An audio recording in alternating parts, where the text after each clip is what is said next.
Comenzamos.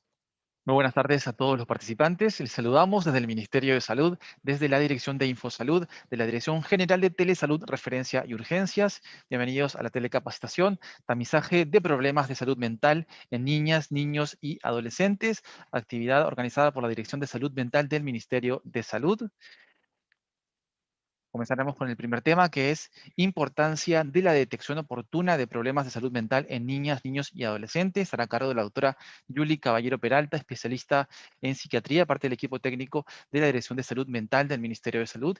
Quisiéramos recordarles que pueden enviar sus preguntas a través del chat de Zoom, como desde el canal de YouTube Telesalud Minsa Telecapacitaciones, donde estamos transmitiendo en vivo. Doctora Yuli Caballero Peralta, es un gran honor tenerla con nosotros. Bienvenida. Adelante. Muchas gracias. Muchas gracias por la invitación. Muchas gracias a todas las personas que están conectadas en este momento escuchándonos. En los próximos 25 minutos voy a desarrollar algunos puntos relacionados a la importancia de la detección oportuna de problemas de salud mental en niñas, niños y adolescentes. Para ello, voy a empezar recordando con lo que entendemos por salud mental. Y como referencia, vamos a recordar lo que dispone la ley número 30947, que es la ley de salud mental. Y esta define a la salud mental como ese proceso dinámico de bienestar, producto de la interrelación entre el entorno y el despliegue de las diversas capacidades humanas, tanto de los individuos como de los grupos y colectivos que forman la sociedad. Esta definición no solo la acoge la Ley de Salud Mental aquí en nuestro país, sino también es una definición que, digamos, está basada en otros organismos internacionales como la Organización Mundial de la Salud. Cuando uno goza de salud mental, de este estado de bienestar, va a tener la posibilidad de contar con los recursos que le permitan resolver los conflictos de la vida, tanto a nivel individual como a nivel colectivo, y afrontarlos de manera constructiva.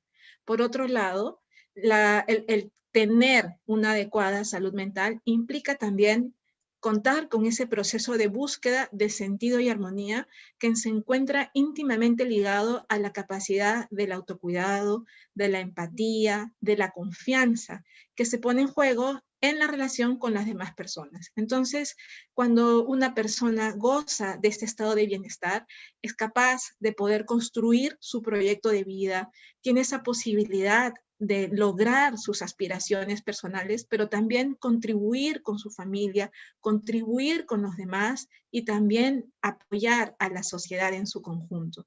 Finalmente, cuando uno goza de salud mental, no solamente es el cuidado hacia uno, sino tiene la capacidad también de cuidar al otro. Cosas tan importantes en situaciones de desafíos inmensos como lo son el de la crisis sanitaria, de la emergencia sanitaria, de la pandemia del COVID. Cuando nos referimos a los problemas de salud mental, según la ley 30947, ley de salud mental, nos referimos sobre todo a dos grandes categorías.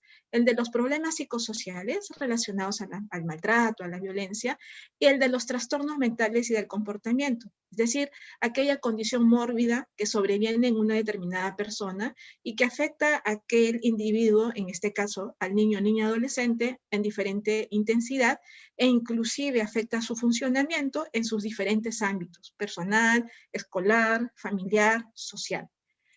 En el caso de niños, niñas, adolescentes, como ustedes pueden ver, los problemas, trastornos mentales y del comportamiento, podríamos en general, ¿no?, dividirlos como en dos grandes categorías. Una, que son las del trastorno del neurodesarrollo, y la otra, que son los otros trastornos del comportamiento y las emociones. Estos trastornos del neurodesarrollo se refiere a un conjunto de condiciones que se forman en este periodo, valga la redundancia, del neurodesarrollo, desde la gestación, el parto, y se manifiesta en los primeros años de vida. Y es crucial poder identificar tempranamente, porque son en estos primeros años de vida donde hay una plasticidad neuronal, una conexión entre neurona, que nunca más en ninguna etapa, en ninguna otra etapa de nuestra vida la vamos a desarrollar a esa velocidad. Entonces, cuando uno identifica temprano, oportunamente, los trastornos del neurodesarrollo en esos primeros años de vida, vamos a poder darle la posibilidad, la oportunidad a ese niño, niña y a su familia a que puedan recibir una atención oportuna y que les permita evitar la cronicidad ¿no? O el empeoramiento de sus manifestaciones y que, por supuesto, esto implica tengan la posibilidad de poder lograr posteriormente sus objetivos de vida. Cuando nos referimos a los trastornos del neurodesarrollo, nos referimos, por ejemplo, a los trastornos del desarrollo del lenguaje y del habla, a los problemas, trastornos de la función motriz, también a los problemas del espectro autista y a la discapacidad intelectual. Por otro lado, cuando las personas van creciendo, además de en estos primeros años de vida, que también pueden haber problemas de las emociones y del comportamiento, cuando uno ya va teniendo 5 o 6 años y sobre todo cuando va entrando a la adolescencia, empieza a darse con mayor frecuencia una serie de manifestaciones como por ejemplo los problemas emocionales tipo ansiosos depresivos, pueden empezar a haber algunas conductas de riesgo suicida, pueden empezar a haber algunos trastornos de la conducta alimentaria, los primeros episodios de psicosis, entre otros. Entonces, estas son como dos grandes categorías, de alguna manera, en las que podemos separar, diferenciar los trastornos de las emociones y del comportamiento.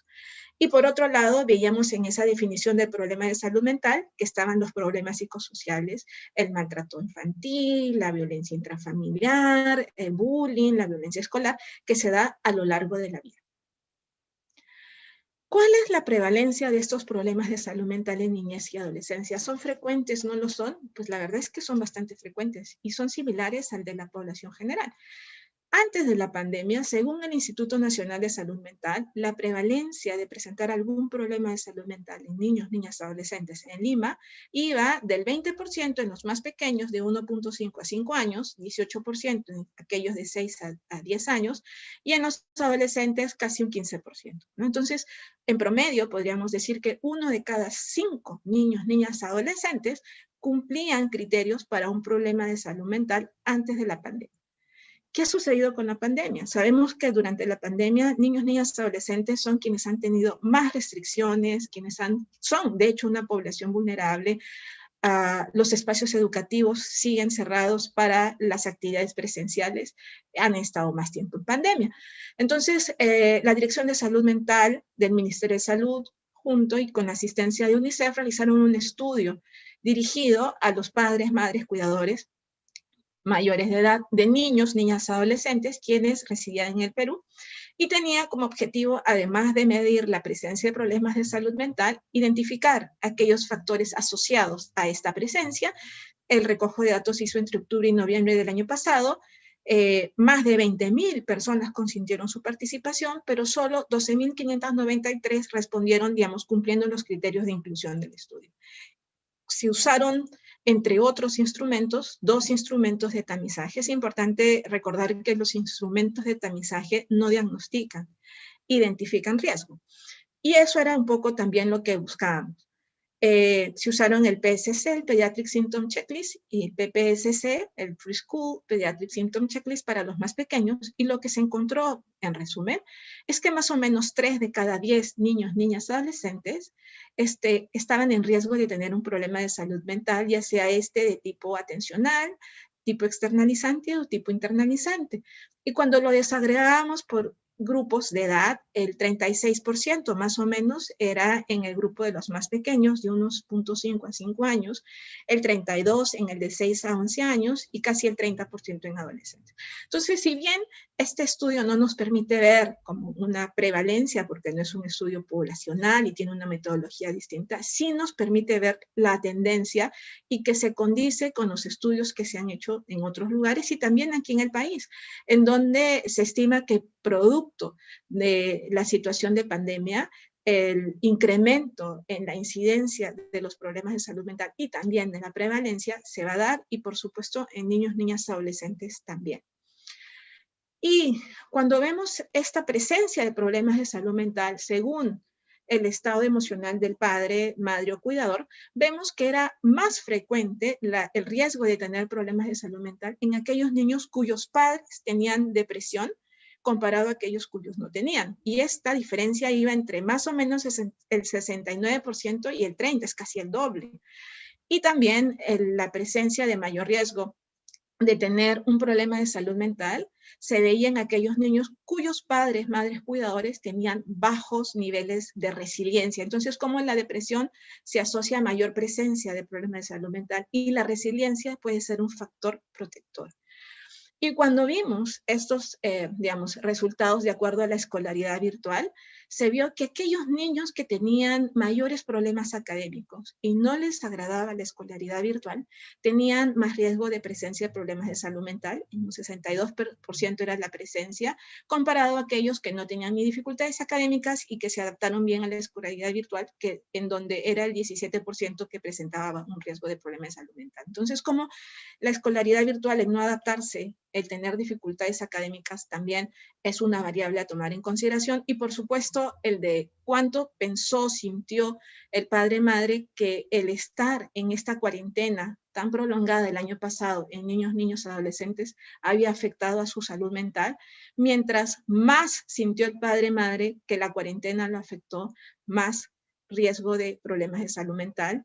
Aquellos que dijeron que no les afectó, sus hijos mostraron un 16% de presencia de este riesgo de problemas de salud mental, comparado a aquellos que dijeron que les afectó mucho, en donde casi el 70% presentaba este riesgo de presencia de problemas de salud mental.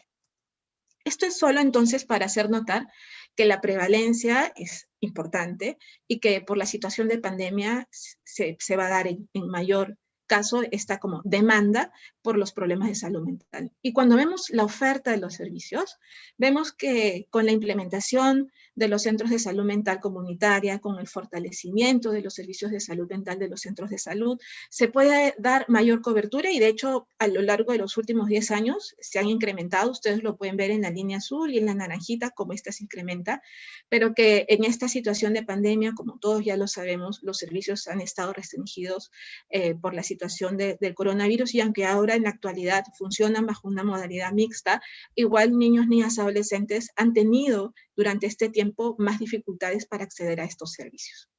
Por eso es que el año pasado se publicó el Plan de Salud Mental para reducir el impacto de la pandemia en la población a causa de la COVID. Y fíjense ustedes, tiene dos brazos, dos componentes importantes. Uno es el de la promoción, porque es crucial, esencial el tema de la promoción y mitigar este impacto que indudablemente se da en toda la población y más en grupos vulnerables. Y el otro es el de la atención, y dentro de la atención, en verdecito aquí lo he puesto, se prioriza, se enfatiza mucho la identificación activa y el cuidado de la salud mental en el primer nivel de atención, porque es uno de los primeros puntos de partida para poder, digamos, como activar el circuito de la atención. Entonces, para compartirles que como parte de las actividades de promoción de la salud mental en adolescentes se ha realizado con la Dirección de Promoción de la Salud del Ministerio de Salud y la Oficina de Comunicaciones, webinars dirigidos a agentes comunitarios, donde se abordan temas relacionados a la salud mental de niños, niñas, adolescentes, conversatorios también con los mismos adolescentes, mensajes comunicacionales para niños, niñas, adolescentes y sus familias. Hay también una estrategia comunicacional donde se llevan a cabo diferentes mensajes a través de radio, televisión, medios digitales, y aprovecho para comentarles que todos los días jueves, hoy a las 4 de la tarde, a través del Facebook del Ministerio de Salud, hay un programa que se llama Ahí en Causay, Sentirnos Bien, ¿no? Donde se tocan temas relacionados a la salud mental y en donde se invitan especialistas y se resuelven las preguntas que pudieran surgir. Digo, son todos los jueves y están invitados, hoy pueden conectarse. Y es una de las estrategias que se está utilizando como parte de la promoción. También se han elaborado cartillas de psicoeducación desde el Ministerio de Salud a través de la DIGES, la Dirección de Salud Mental, donde se abordan diferentes temas y que luego al final podemos pasarles por el chat el link donde pueden encontrarlos y que les puede ser de ayuda. Pero también es importante referirnos a qué es lo que entendemos en relación a la prevención de los problemas de salud mental y a la identificación de la que hablábamos. La Ley de Salud Mental también nos menciona las acciones que corresponden a lo que, digamos, es la definición de la prevención de los problemas de salud mental, y una de las acciones que se enfatiza tiene que ver con la identificación de grupos de riesgo, y hemos visto ya que un grupo de riesgo son niños, niñas, adolescentes, y dentro de este grupo de riesgo pueden haber como riesgos sumados, ¿no? Que es esta mirada interseccional que se suman los riesgos, niños, niñas víctimas de maltrato, niños, niñas víctimas de violencia escolar, niños, niñas y los determinantes sociales también, por supuesto, son un riesgo con niveles de pobreza, etcétera. Y la otra acción que se enfatiza es la de la detección temprana de los problemas de salud mental. Entonces, ¿por qué la identificación activa y el cuidado de la salud mental en el primer nivel de atención es crucial, esencial, sumamente importante? Porque nos va a permitir identificar los riesgos de manera oportuna. Hemos visto cómo los trastornos del neurodesarrollo en estos primeros años de vida es esencial identificarlos porque no es lo mismo, el impacto de la intervención no va a ser lo mismo si nosotros identificamos este riesgo cuando el niño tiene 2 o 3 años que cuando lo tiene a los 7 o 8 años. ¿Va a ser efectiva la intervención? Sí, pero el impacto marca una gran diferencia porque en estos primeros años la neuroplasticidad es, digamos, grandiosa y permite que haya un mejor pronóstico, ¿no? Lo otro también es porque nos va a ayudar a iniciar el flujo de las intervenciones y del tratamiento integral y precoz. Disminuye el tiempo no tratado de enfermedad, disminuye el riesgo de la cronicidad de los síntomas, contribuye, por supuesto, a disminuir el sufrimiento personal y familiar, ¿no? Muchas de las personas que nos están escuchando seguramente también son padres, madres de familia, familiares de alguna persona que han tenido algún problema de salud mental y que el sufrimiento no solo lo vive la misma persona, sino también las personas que podemos estar a su alrededor. Entonces, pudiendo identificar tempranamente, iniciando una intervención temprana también permite la posibilidad de recuperación y de disminuir todo este padecimiento que puede darse. Facilita una vida adulta saludable, no solo en este, digamos, momento, en esta etapa, sino con la mirada de curso de vida, en donde cada una de, digamos, ventajas, desventajas y las interacciones en un momento dado influyen en los otros momentos a lo largo del curso de la vida. Y por supuesto también permite un ahorro de recursos costoeconómicos. Si yo intervengo tempranamente, evito la cronicidad de síntomas, evito la intensificación de una discapacidad que pudiera darse, se puede reintegrar la persona, puede contribuir con su familia, con la sociedad y con el desarrollo de un país, por supuesto, en términos económicos. También hay, digamos, un beneficio. Pasemos ahora a ya los últimos 2 puntos de la presentación del día de hoy. Uno tiene que ver con el documento técnico de las orientaciones para el cuidado de la salud mental para las personas con TEA, publicado el año pasado con resolución ministerial número 166/2020, y en donde, si bien no aborda todo el tema del neurodesarrollo, sí aborda uno de los principales, digamos, condiciones que se dan en relación al neurodesarrollo, que es el trastorno del espectro autista, y en donde los invito a que posteriormente puedan encontrar el documento en la página web del MINSA.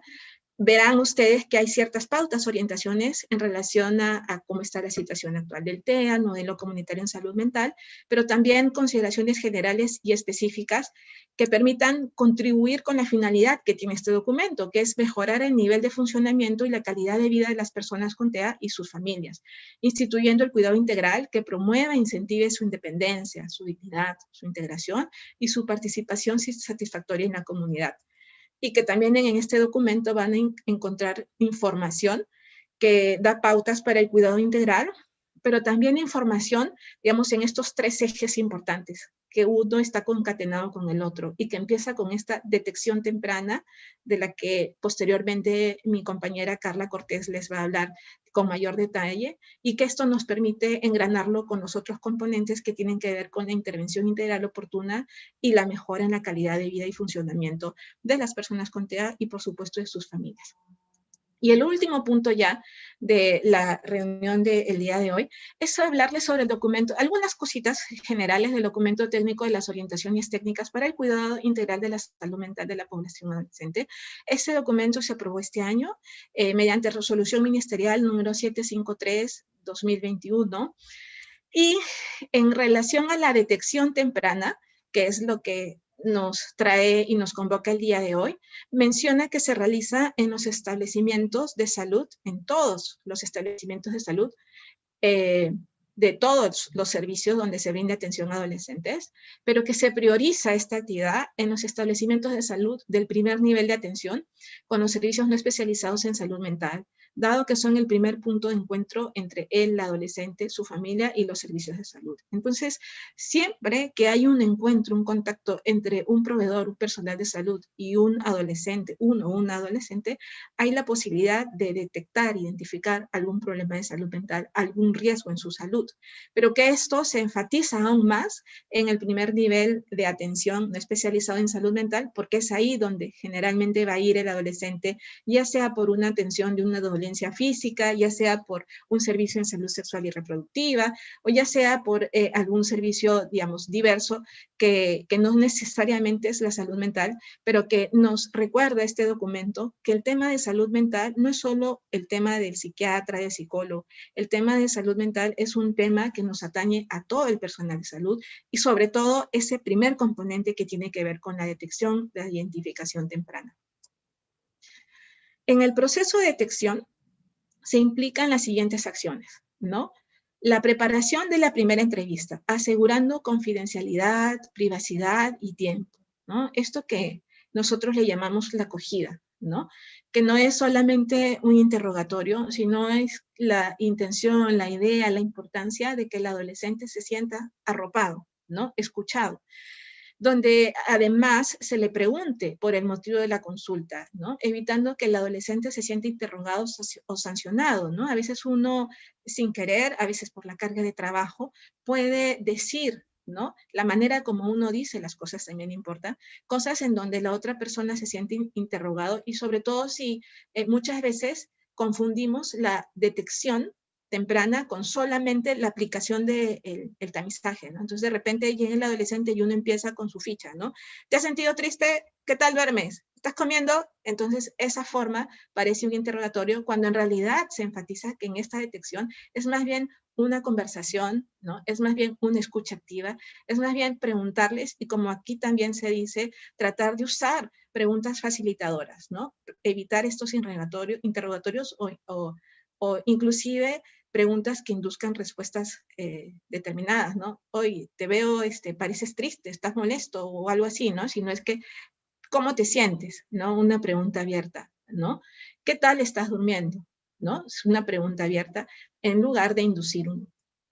También, y ya estamos terminando por temas del tiempo, considera y enfatiza la aplicación del instrumento de tamizaje, pero fíjense cómo es una acción adicional. O sea, la detección temprana no es solo la aplicación del instrumento de tamizaje, es una herramienta, un recurso con el que adicionalmente se puede contar, pero no reemplaza a esto otro que es lo más importante, ¿no? La conversación, la observación, la evaluación que hace el personal de salud con el adolescente. Y estos instrumentos de tamizaje, después mi compañera Ruth Espinosa les va a hablar con más detalle, en donde está el PCC, puede estar el Audit-C, entre otros instrumentos. También, después de la aplicación de este instrumento, es importante valorar el riesgo en niveles de severidad, porque según los niveles de severidad, uno va a tomar acciones según corresponda, y si el adolescente pone en riesgo su vida u ocasiona un riesgo a un tercero, se informa de todas maneras a la mamá, al papá, familiar, cuidadores y de ser necesario a las autoridades respectivas, ¿no? Si un adolescente está en riesgo en su vida, dependiendo de la situación, digamos, siempre hay que salvaguardar el interés superior del niño, la integridad del niño. Es la convicción que debemos tener todas las personas que todas las acciones, decisiones que tomamos deben garantizar el bienestar y el ejercicio pleno de los derechos del niño, ¿no? Ese es el interés superior del niño y entonces frente a cualquier situación, el personal de salud nuevamente debe decidir tomar acción de tal manera que siempre prevalezca el bienestar del niño, niña, adolescente y también que pueda este niño, niña, adolescente ejercer sus derechos. Y bueno, la detección temprana también implica que en el caso de que haya abuso sexual o que luego de esta identificación uno lo evalúa, se garantice la atención integral, ¿no? de salud física y salud mental. Es decir, que no debe perder de vista que aun si yo estoy identificando, viendo, evaluando el estado emocional, por ejemplo, del adolescente, no debo de perder de vista también el aspecto físico, ¿no? La salud es una, física y mental. Y bueno, la entrega del kit de emergencia para los casos de violencia sexual y siempre tomando en cuenta que todas las veces que sea necesario se debe hacer la coordinación intra e interinstitucional. Toda detección temprana requiere también de un cierre de esa, digamos, encuentro, sesión, reunión, como se le denomine, y en ese cierre debe haber una retroalimentación al adolescente. De presentarse una situación de crisis, se usa la guía técnica de los primeros auxilios. En esta cierre de sesión, encuentro, implica la entrega de información de lo que se ha encontrado, si el tamizaje fue positivo, qué implica ese tamizaje positivo, y tratando de enfatizar la importancia de seguir vinculándose a los servicios de salud para que pueda haber la adherencia al tratamiento que corresponda, ¿no? Y esto concluye con un adecuado registro de la actividad realizada y del tamizaje, digamos, de acuerdo a como los resultados que se vayan encontrando. Y bueno, mencionarles que para nosotros es muy importante también ese documento de adolescentes, porque dentro de las diferentes componentes que ustedes van a poder encontrar, y espero haya un momento donde podamos compartirlo con más detalle, hay orientaciones para grupos especiales, ¿no? Por ejemplo, para madres adolescentes, para adolescentes con primer episodio de psicosis, para adolescentes que están en situación de urgencia, emergencia, para adolescentes también de la comunidad LGTBIQ+, y en donde en este documento se establece de las consideraciones necesarias para garantizar los derechos también de los adolescentes LGTBIQ+, y en donde también se menciona que las terapias de conversión, no solamente porque atentan contra el derecho de los adolescentes, sino porque también después de hacer la revisión de evidencia, se ven que las terapias de conversión tienen y producen mayor riesgo de depresión, suicidio, entre otros problemas en adolescentes, es que en este documento se menciona que este tipo de terapias atentan contra la dignidad de los adolescentes. Entonces, los invito a que, digamos, por tiempo no se puede compartir más, a que lo puedan encontrar en la página web del Ministerio de Salud. Y bueno, muchísimas gracias. Muchísimas gracias. Felicitaciones, doctora Yuli Caballero Peralta, especialista en psiquiatría de la Dirección de Salud Mental del Ministerio de Salud. A continuación, tenemos el tema tamizaje especializado para detectar problemas del neurodesarrollo y estará a cargo de la doctora Carla Cortés Vergara, especialista en psiquiatría, parte del equipo técnico de la Dirección de Salud Mental del Ministerio de Salud. Quisiéramos recordarles que también pueden enviar sus preguntas a través de chat de Zoom, como desde el canal de YouTube Telesalud Minsa Telecapacitaciones, donde estamos transmitiendo también en vivo. Doctora Carla Cortés Vergara, es un gran honor tenerla con nosotros. Bienvenida, adelante.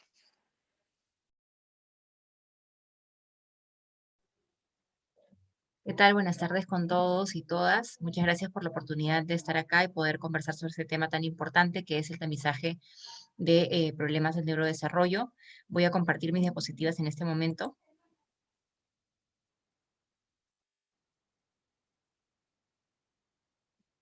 Si por favor me indican si es que se está viendo adecuadamente.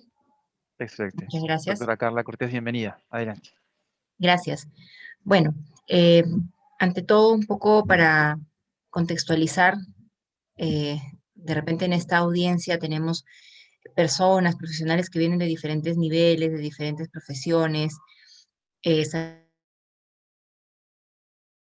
Sabemos que los problemas de salud mental siempre son abordados por equipos multidisciplinarios, ¿no? Y que necesitamos estar conectados, coordinados, como dijo la doctora Caballero.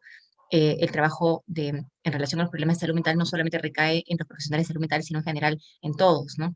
Entonces, un poco para contextualizar, quisiera empezar mencionando en términos generales a qué nos referimos con trastornos del neurodesarrollo, porque, bueno, como saben, este tamizaje en particular aborda justamente digamos, este grupo de condiciones, ¿no? Y bueno, para un poco centralizarnos en la definición, tenemos de que los trastornos del neurodesarrollo son condiciones que tienen un inicio generalmente en la primera infancia o en la niñez, ¿no? Y que generalmente producen un deterioro o un retraso en las funciones que se relaciona justamente con la maduración biológica del sistema nervioso, y que muchas veces implica, digamos, que el niño no adquiera las habilidades de manera esperada para la edad, ¿no? O de la manera progresiva que se suele ver. Y también los trastornos de neurodesarrollo pueden tener un curso estable que no involucra las remisiones y las recaídas propias de los trastornos mentales, ¿no? Sino un curso más, digamos, más persistente, digamos, a lo largo del tiempo, ¿no? Si bien el término de trastornos del neurodesarrollo nos habla de una categoría, ¿no? Que está conformada por varias condiciones, digamos, de acuerdo a la, digamos, a la clasificación que estamos utilizando actualmente del CIE-10, cae dentro de los trastornos del desarrollo psicológico, que pueden ver ustedes todas estas condiciones que están acá, ¿no? Eh, Sin embargo, se agrupan como trastornos del neurodesarrollo justamente por estas características que mencionaba anteriormente, ¿no? En el caso de este tamizaje de problemas del neurodesarrollo, el instrumento que voy a explicarles en unos momentos, que es el MCHAT-R, es justamente para ayudar en la detección temprana del trastorno del espectro autista, que es uno de los, digamos, de las condiciones, ¿no? Que forman parte de este grupo grande de trastornos. Sin embargo, es un instrumento interesante porque, digamos, el resultado, un resultado positivo puede también significar otras condiciones que, digamos, podemos más adelante trabajar en especificar o detallar, ¿no? Cuál de ellas se trata. Pero es un instrumento que nos da luces para poder identificar no solamente el TEA, sino otras condiciones, aunque, digamos, no estuviera formulado específicamente para eso, ¿no? Y bueno, mencionarles que en los trastornos de neurodesarrollo tienen una alta comorbilidad. Es frecuente encontrar, por ejemplo, niños con trastorno del espectro autista y algún tipo de discapacidad intelectual o TDAH y trastorno del espectro autista, y así sucesivamente. Entonces, el hecho de que podamos trabajar la detección temprana de uno, pues nos hace estar como en alerta de que puede haber también una comorbilidad de estas condiciones, ¿no? ¿Por qué es importante que trabajemos en la detección temprana? Em, Esto es necesario por varios aspectos, ya también los ha mencionado la doctora Caballero, pero básicamente está relacionado con una mejoría del pronóstico en tanto se puede intervenir antes, ¿no? Esta intervención genera mejoras en la comunicación, en el relacionamiento social, en las habilidades cognitivas, en el funcionamiento de la autonomía, en la calidad de vida, y también importantísimo es que puede generar una disminución de las conductas desadaptativas y en los síntomas autísticos, ¿no? Entonces, esto es importante porque a la larga, justamente, hay una mejoría del pronóstico, mientras más, digamos, temprano podamos intervenir. Es por eso que la detección temprana es una pieza fundamental. Como vemos aquí, el tamizaje es un componente, obviamente, de la detección. No quiere decir que es lo único. Nosotros, bueno, tenemos también la experiencia clínica, nuestro conocimiento, lo que sabemos de las diferentes profesiones y nuestros diferentes el bagaje que tenemos de conocimientos, ¿no? Sin embargo, es importante considerar de que para poder hacer el tamizaje aplicamos el instrumento en un marco digamos, de estrategias, ¿no? Por ejemplo, todo esto está enmarcado en estrategia de vigilancia al desarrollo, que es básicamente el monitoreo de la adquisición de los hitos del desarrollo de los niños. Ahora lo vamos a ver. Entonces, lo importante es que el tamizaje permite, como de alguna manera, identificar a aquellos niños que requieran una evaluación especializada, una investigación etiológica y una consejería acerca del riesgo de recurrencia, posiblemente a un nivel especializado, pero es importante identificarlos, ¿no? Entonces, bueno, el primer paso es la vigilancia del desarrollo, ¿no? Durante los 3 primeros años de vida, y básicamente esto pasa por identificar los antecedentes familiares, sobre todo aquellos que tengan que ver con la presencia de otros trastornos del neurodesarrollo en la familia, ¿no? Sobre todo en familiares directos. Las inquietudes, ¿no? Atender las inquietudes de los padres o cuidadores, porque muchas veces son ellos quienes reportan que el niño tiene alguna dificultad, y además se ha visto que las inquietudes de los padres muchas veces tienen una alta sensibilidad para la identificación de problemas, ¿no? También observar el logro de los hitos del desarrollo esperados según edades específicas y áreas del desarrollo también, como son la comunicación verbal y no verbal, las interacciones sociales y el juego representacional o simbólico, ¿no?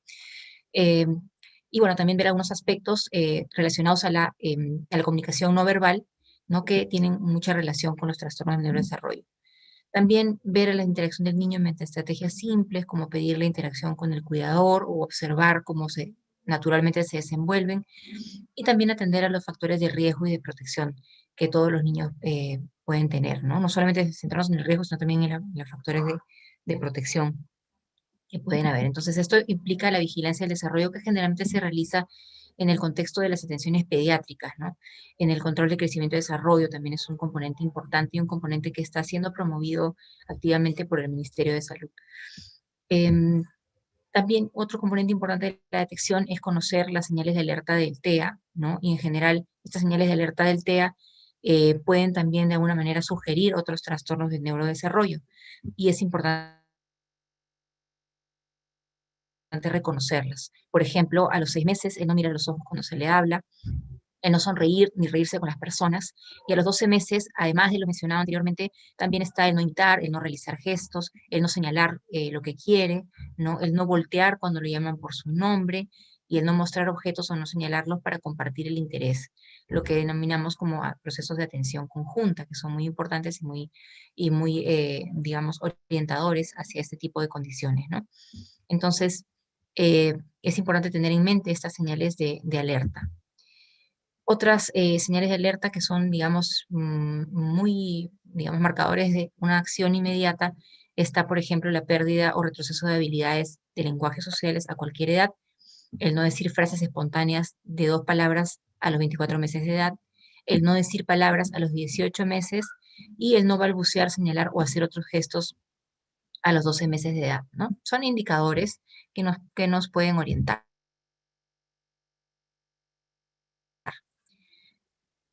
Una vez considerado todo esto, tenemos esta tercera estrategia para la detección, que es la realización de un tamizaje específico, que es justamente lo que motiva un poco esta ponencia, ¿no? La aplicación básicamente de un instrumento, ahora lo vamos a conocer, que, bueno, se plantea en el uso en niños menores de 36 meses. Sin embargo, digamos, está pensado como para un uso oportuno para niños y niñas entre 18 y 30 meses de edad, en quienes se han identificado algún indicador de alteraciones en el desarrollo del lenguaje cognitivo y social, ¿no? Eh, También en los niños hasta los 36 meses que tengan cualquiera de las siguientes condiciones, por ejemplo, que tengan un hermano con TEA u otro factor de riesgo incrementado de TEA, ¿no? Que existan inquietudes, por ejemplo, el padre o el cuidador reporta algún tipo de alteración, ¿no? Por ejemplo, reportan no me mira a los ojos, no me responde al llamado, eh, no señala, no habla, etcétera, etcétera, ¿no? Que ustedes bien conocen y deben haber escuchado también. Cuando existe una inquietud del personal de salud acerca de una alteración o retraso en desarrollo, personal de salud, digamos, especializado o no especializado, primer nivel, segundo nivel, tercer nivel, cuando haya una inquietud del personal, uno como profesional, por su criterio, percibe algo que no está yendo bien, uno obtiene este instrumento y puede realizar el tamizaje para apoyarse en la detección. Y también cualquier niño o niña que tiene un desarrollo reportado previamente como normal, que pierde habilidades de cualquier tipo, que tiene una regresión, y que esta regresión obviamente no es algo transitorio, no es que pierda una habilidad para conseguir otra de mayor nivel o más compleja, sino es que la pierde y no la recupera, ¿no? Entonces hay que estar atentos a eso. Y además, bueno, la propuesta del Ministerio de Salud es que justamente pueda aplicarse en niños y niñas de 24 meses, independientemente de los factores de riesgo identificados o indicadores identificados, tal como se propone, digamos, por ejemplo, en la Academia Americana de Pediatría, ¿no? Que sea un tamizaje universal, porque obviamente, digamos, el tamizaje no es únicamente el TEA, sino también otras condiciones, y realmente utilizarlo, como van a ver, es un tema muy que puede ofrecer también la ventaja de identificar con más facilidad en este grupo de población, ¿no?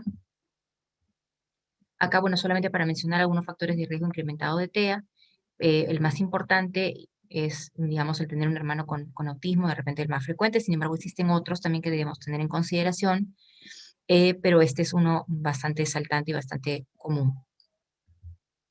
Entonces, el tamizaje, digamos, de problemas de neurodesarrollo va a ser, digamos, definido operacionalmente para el tema, digamos, para nuestra práctica, ¿no? En el contexto de los establecimientos de salud, del Ministerio de Salud, es el de comprender la evaluación, la entrevista a la madre, padre o cuidador en 2 etapas, ¿no? Utilizando el cuestionario de detección de autismo en niños pequeños revisado, que bueno, el nombre común, coloquial, es el MCHAT-R, y una versión de seguimiento y consejería de acuerdo a los hallazgos, ¿no? Entonces paso a explicarles un poquito más en relación con este instrumento. Bueno, esto lo hemos un poco conversado anteriormente y solamente para recalcar, porque es importante y útil realizar un tamizaje de TEA y que es una estrategia a nuestro favor que nos puede ayudar muchísimo, es que nos permite no solamente identificar a edades más tempranas, sino también hacer un recojo sistematizado de la información en el primer como en el segundo nivel de atención. Podemos indirectamente encontrar otros trastornos del desarrollo que no necesariamente sea un TEA y mejorar los procesos de detección temprana en el CRED, sobre todo, ¿no? En niños menores de 3 años. Entonces, es por eso que es bastante importante esta herramienta, ¿no? Las pruebas de tamizaje en general y sobre todo el MCHAT-R evalúa varios aspectos. Acá tenemos algunos de ellos, por ejemplo, la atención conjunta de la que hemos estado hablando anteriormente, el contacto visual, la imitación, el juego simbólico y así sucesivamente. De repente eso no es parte de esta exposición, pero básicamente quería mencionarlo para que podamos entender el porqué de las preguntas, ¿no? El por qué, digamos, se formulan estas preguntas a los padres, ¿no? Y qué es lo que nosotros queremos encontrar también. Entonces, el MCHAT-R, bueno, es un instrumento autoadministrado a ser completado por los padres y cuidadores, y que consta de 20 preguntas, se aplica a niños entre 16 a 30 meses, pero podemos expandirlo un poquito hasta los 36 meses. Ha sido validado en más de 16.000 infantes, ¿no? Llegando a unas cifras de sensibilidad y especificidad de 91 y 95% respectivamente, y ustedes saben que esos valores son elevados y permiten ayudar bastante en la detección, ¿no? De 94.6% de niños evaluados en el seguimiento por riesgo de TEA muestran retraso en el desarrollo o manifestaciones que requieren intervención temprana, ¿no? Entonces es realmente un instrumento muy útil, muy confiable también, ¿no? Como les dijo la doctora Yuli también, esto no implica un diagnóstico, implica simplemente un riesgo. Pero es importante detectar ese riesgo porque muchas veces pasa desapercibido y el niño llega al momento de la educación inicial, 3, 4 años, o de repente incluso hasta la primaria, ¿no? O digamos iniciales 5 años recién para hacer la detección, y eso es algo un poco tardío en realidad, ¿no?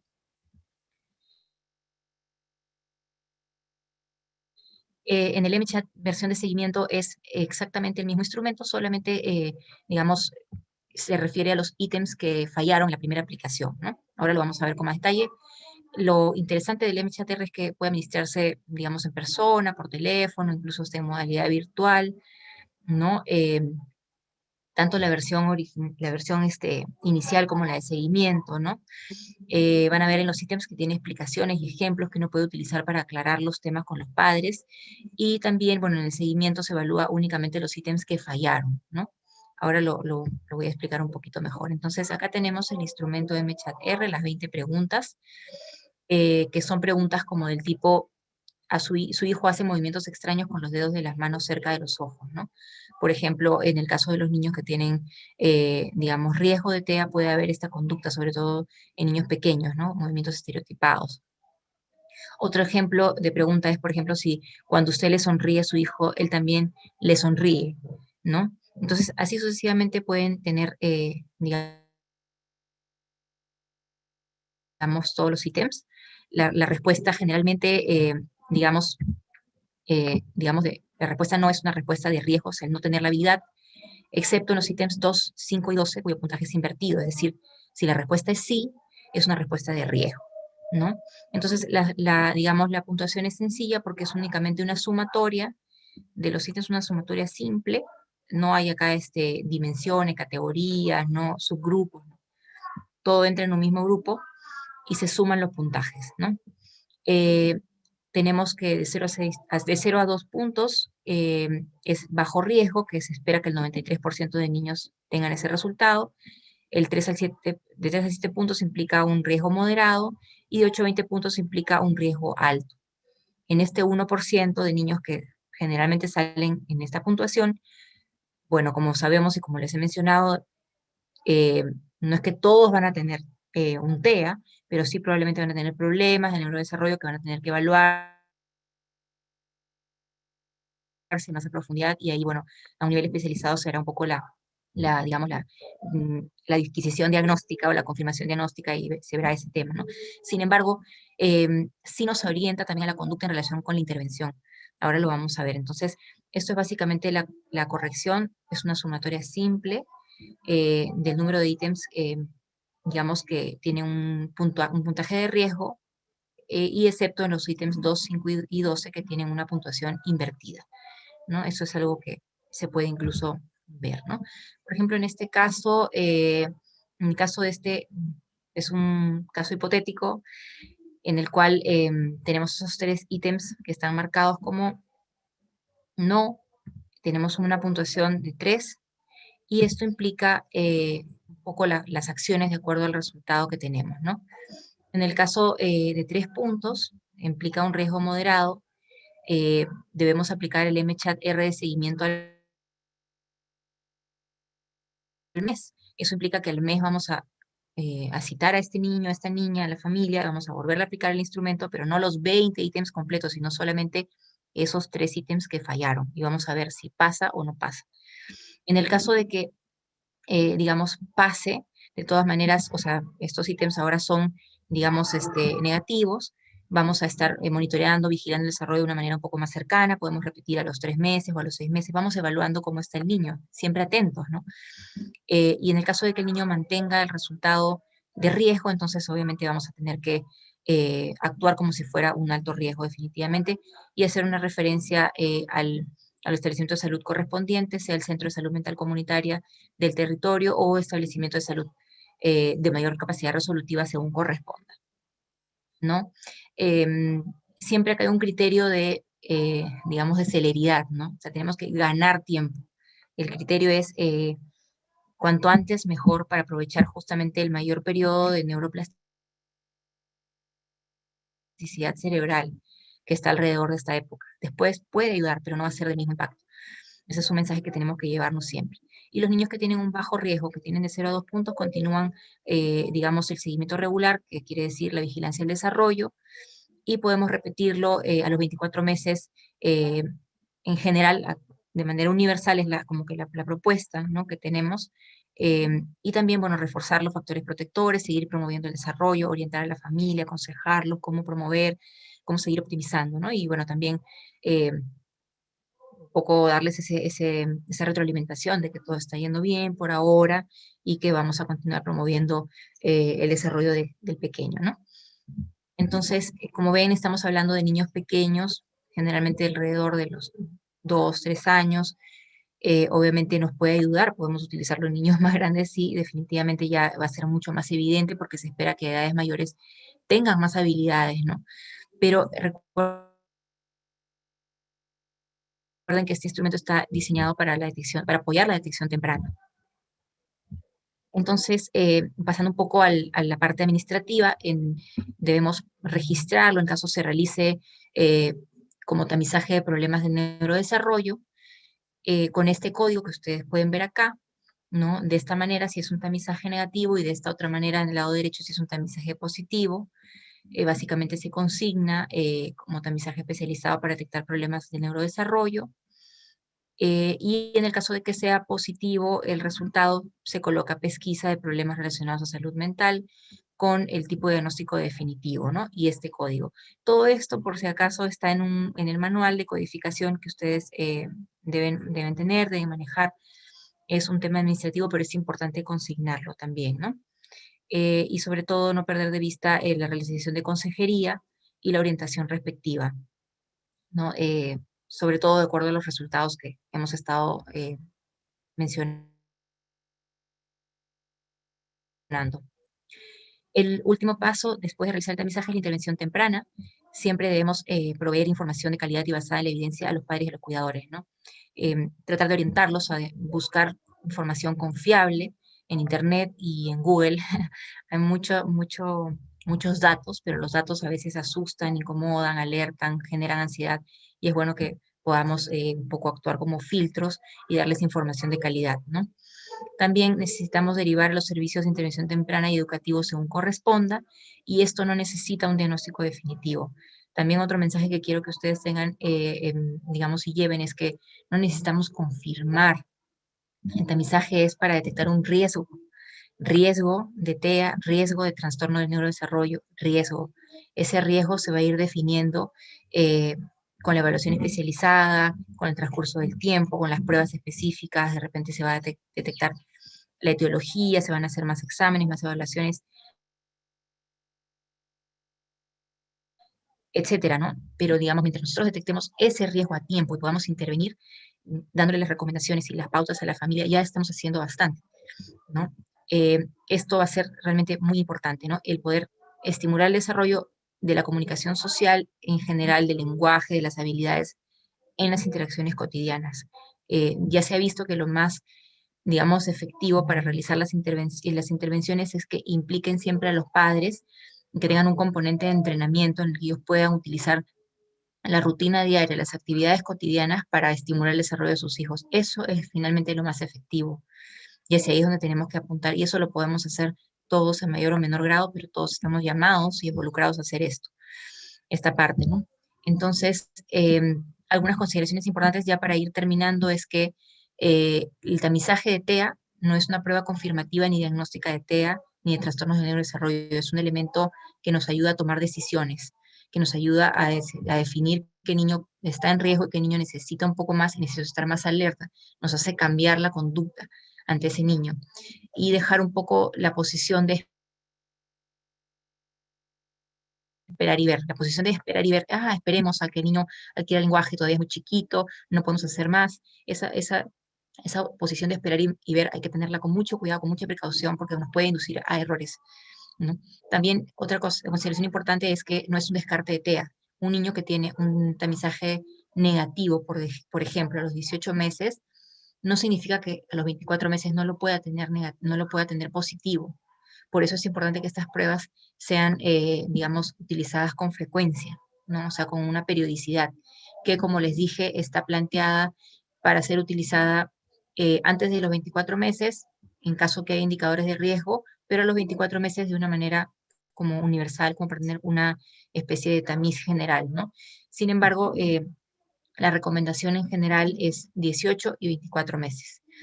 Tampoco es un descarte, ¿no?, de trastornos del desarrollo por el mismo motivo, y tampoco permite diferenciar el tipo de trastorno. No nos va a permitir decir si esto es trastorno A o B o C. Entonces es un trabajo, digamos, que se va a realizar en evaluación especializada, pero sí es importante que nos diga, puede ser, nos ayude, este elemento nos permite aclarar si puede ser. Entonces, teniendo en cuenta estas consideraciones, solamente ya para ir terminando, mencionarles que el instrumento, tenemos una versión peruana que está disponible en el documento que les mencionó también la doctora Caballero, el documento de orientaciones técnicas para el cuidado integral de las personas con TEA. Eh, lo pueden encontrar ahí la versión que está como adaptada para uso en el Perú. Sin embargo, si son curiosos, pueden también consultar la página, a ver que hay otras versiones, que hay investigaciones, como ampliar un poquito más, ¿no? Uno siempre puede ampliar por su propia cuenta, muy saludable. Y bueno, solamente para que tengamos un poco la red de, digamos, donde podemos derivar, les había mencionado los centros de salud mental comunitarios, importantísimo, digamos, lugar donde se puede también hacer ya la intervención, ¿no? Digamos, prioritario, y también con otros servicios más, dependiendo también de la disponibilidad que haya en la zona, ¿no? En el lugar, ¿no?, donde está el niño. Pero pensemos en que no podemos utilizar todos los recursos, ¿no? Bien, muchas gracias. No sé si me he expandido más del tiempo, pero les agradezco mucho por su atención. Y bueno, cedo la palabra al moderador para continuar, ¿no? Doctora Carla Cortés Vergara, especialista en psiquiatría, subespecialista en psiquiatría de niños y adolescentes, parte del equipo técnico de la Dirección de Salud Mental del Ministerio de Salud. Esta excelente presentación. Vamos a realizar las preguntas Gracias. al término de las 3 exposiciones. Muchísimas gracias, Ok, doctora. A gracias. continuación, el tema tamizaje para detectar trastornos mentales y del comportamiento en niñas, niños y adolescentes. Estará a cargo de la licenciada en enfermería, Ruth Espinosa Villafranca. Zoom como desde el canal de YouTube Telesalud Minsa Telecapacitaciones. Nos estamos transmitiendo en vivo. Licenciada en Enfermería Ruth Espinosa Villafuerte, es un gran honor tenerla con nosotros. Bienvenida, adelante. ¿Cómo están? Buenas tardes a todos. Buenas tardes a todos. Gracias por la presentación.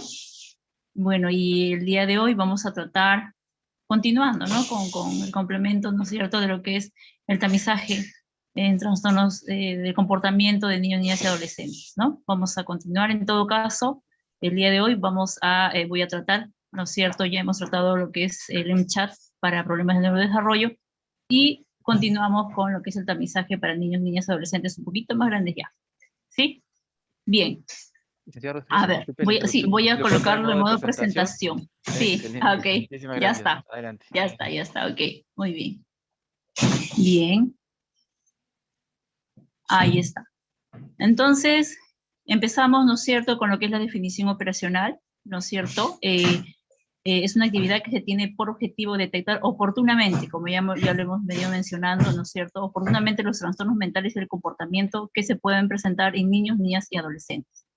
Para ello, ¿no es cierto?, necesitamos que, ¿no?, principalmente la observación, ¿no? La observación, la entrevista, y lo que ya estamos, digamos, vamos a empezar a usar, ¿no es cierto?, es la lista de verificación de síntomas pediátricos, conocido como PSC, ¿no? Y ahí ustedes ven las siglas que están en inglés. Bien. Pasamos de frente a ver lo que es la aplicación de lista de verificación o cuestionario, ¿no?, que nosotros lo conocemos como cuestionario, y mencionamos que este cuestionario es de fácil aplicación, ¿no?, realizado por personal de salud capacitado.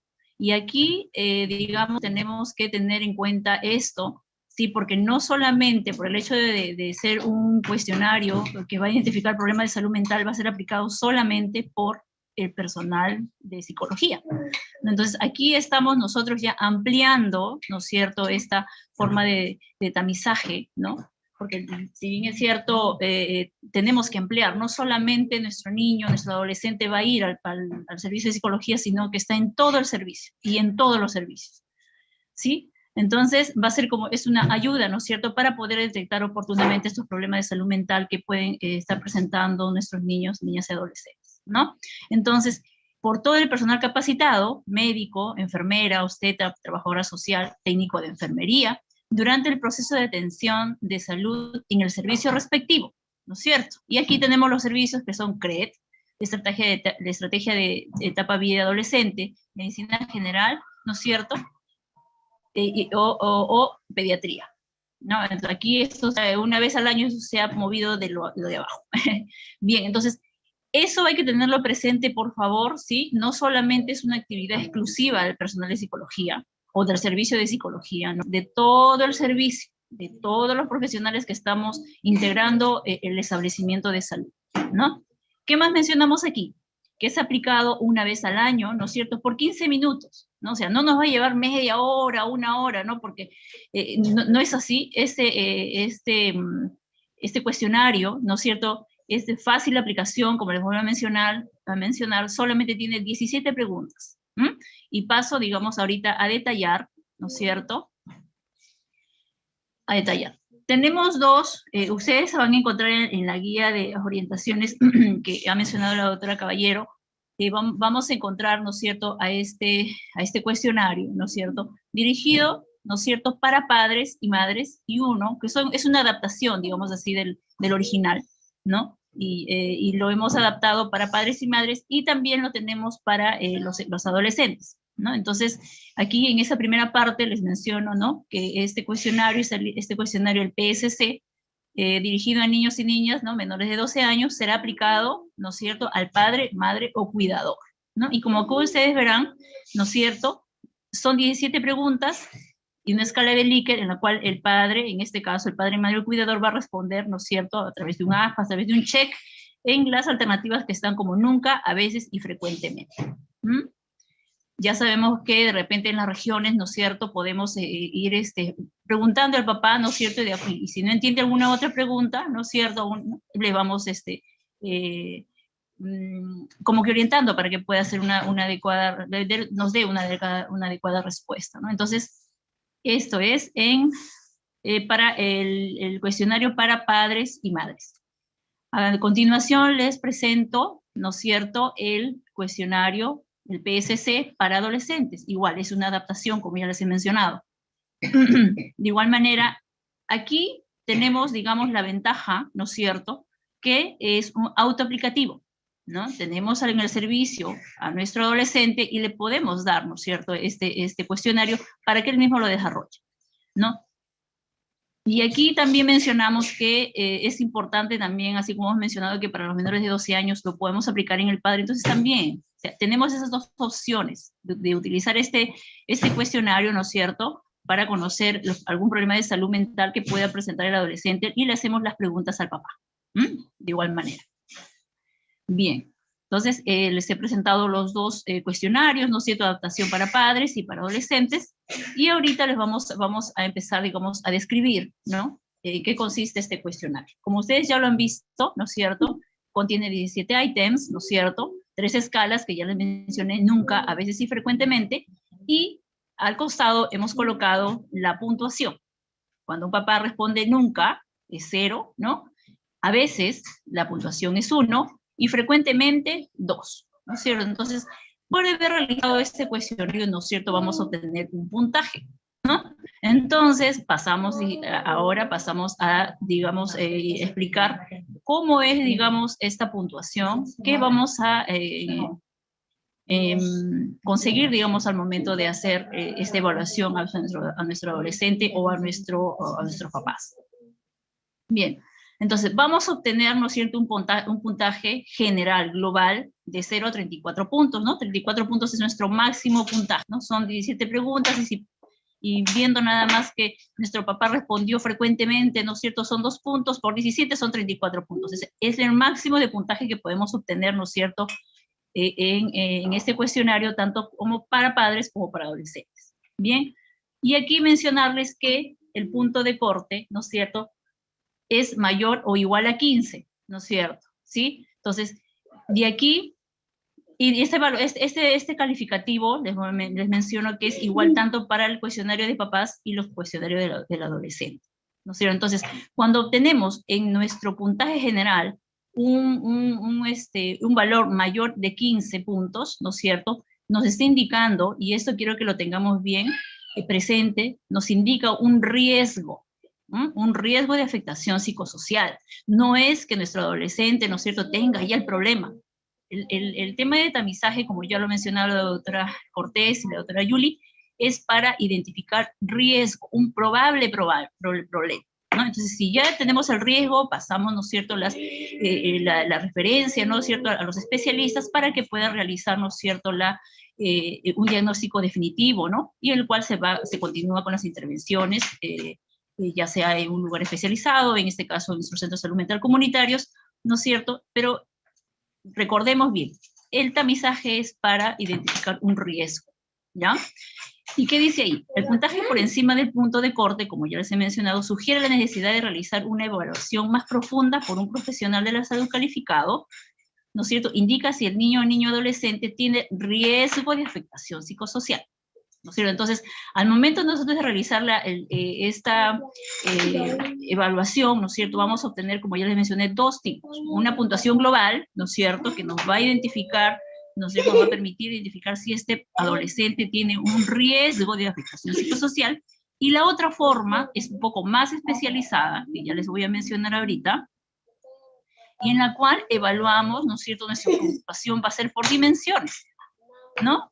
En este calificación, ¿no es cierto?, por dimensiones, vamos a dividir nuestro cuestionario por partes, y les paso ahorita a mencionar, ¿no?, a describir, ¿no es cierto?, los ítems, ¿no? Entonces, vamos a identificar, ¿no es cierto?, el riesgo de un problema emocional, ¿no es cierto?, en los ítems del 1 al 5, ¿sí? Entonces, si yo tengo en este grupo de ítems un puntaje más de 5, me va a decir que este adolescente tiene un problema, ¿no?, un riesgo de afectación emocional, ya sea puede ser una ansiedad o puede ser una depresión.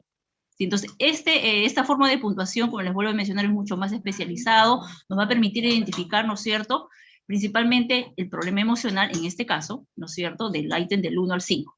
¿Sí? Seguimos. ¿Qué más, qué otra dimensión podemos nosotros evaluar en este cuestionario? ¿No? Tenemos aquí la dimensión, ¿no es cierto?, de un problema de atención, ¿sí? Problemas de atención. Y en el cuestionario vamos a poder identificar este riesgo, ¿no es cierto?, de problema, ¿no?, del ítem 6 al ítem 10. Y de igual manera, ¿no es cierto?, si en este grupo de ítems obtenemos un puntaje más de 7, ¿no?, la afectación, tenemos que nuestro adolescente tiene riesgo de afectación en la atención. Es un riesgo, ¿sí? Eso hay que tenerlo presente, por favor. No digamos que, ya salió 8, 9, ya es positivo y tiene un problema de atención. No, es un riesgo de afectación, un riesgo nada más. Ok. Entonces, de la misma manera, y la otra, el otro problema, la otra dimensión en la cual se puede evaluar con este cuestionario, ¿no es cierto?, es los problemas de conducta o estandarizados, ¿no es cierto?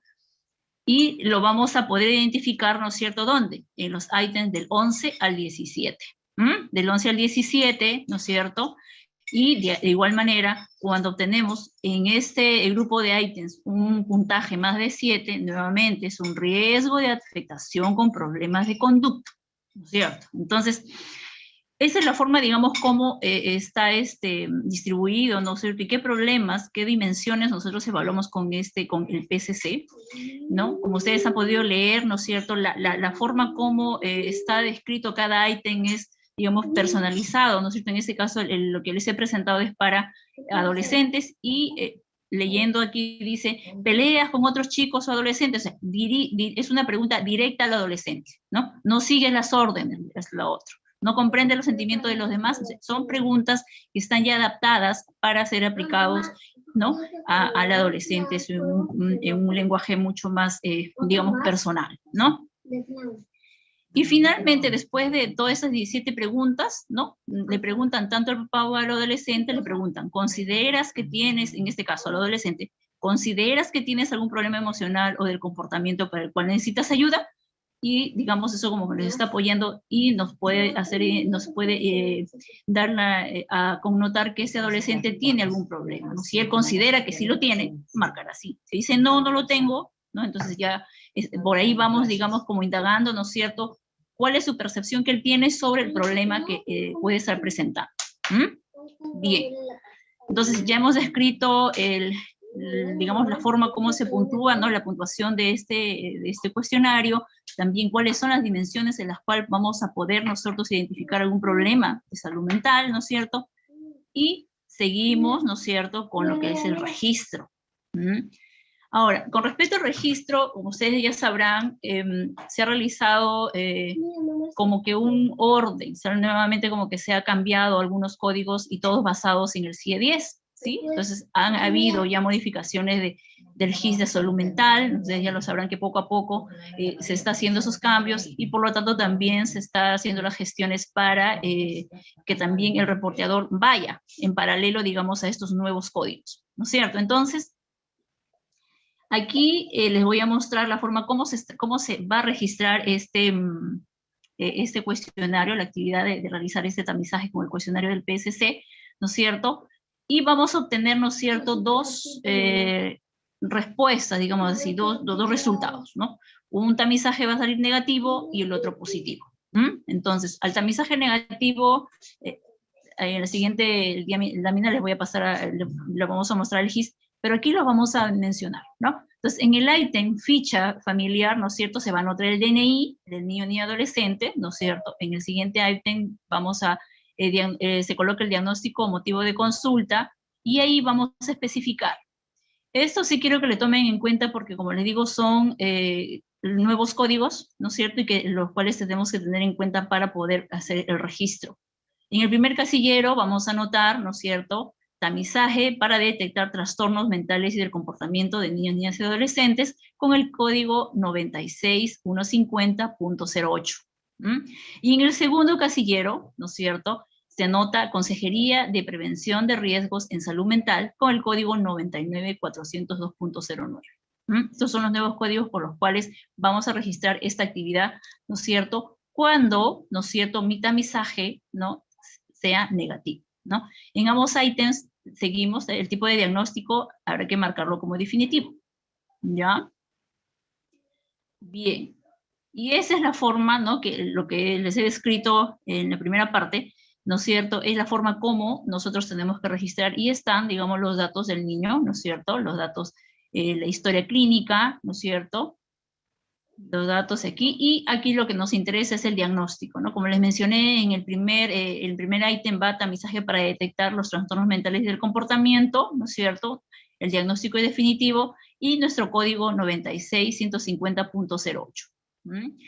Y en el segundo ítem, ¿no es cierto?, Consejería de Prevención de Riesgo en Salud Mental, ¿no?, diagnóstico definitivo, y nuestro código 99402.09. Bien, entonces esto es el registro para nuestro tamizaje negativo. Seguimos.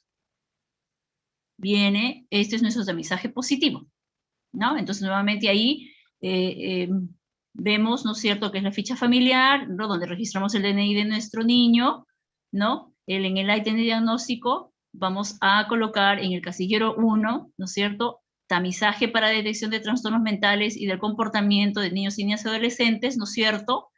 En el segundo casillero ya vamos a colocar, ¿no es cierto?, lo que es pesquisa de problemas relacionados a salud mental, Z133, y en el tercer casillero nuevamente, ¿no es cierto?, anotar Consejería de Prevención de Riesgos en Salud Mental con el código 99402.09, ¿no? Y aquí vamos a mencionar, ¿no es cierto? Entonces, ¿dónde coloco yo si digamos, mi niño o el adolescente salió con me puntuó más, digamos, en problemas emocionales, ¿no? Entonces, aquí vamos a especificar, ¿no es cierto? Lo anterior era un tamizaje negativo, pero este es un tamizaje positivo, ¿no es cierto? Y vamos a pasar a explicarlo. Bien, entonces, igual, el diagnóstico es definitivo, ¿no es cierto? Y en el ítem es lo que les voy a mencionar. Bien. Entonces, ¿no es cierto?, hemos obtenido, ¿no es cierto?, aquí ya tenemos este registro, tenemos el tamizaje para detectar, ¿no es cierto?, nuestro diagnóstico, el diagnóstico es definitivo, tenemos nuestro código. ¿Y qué significa este 2?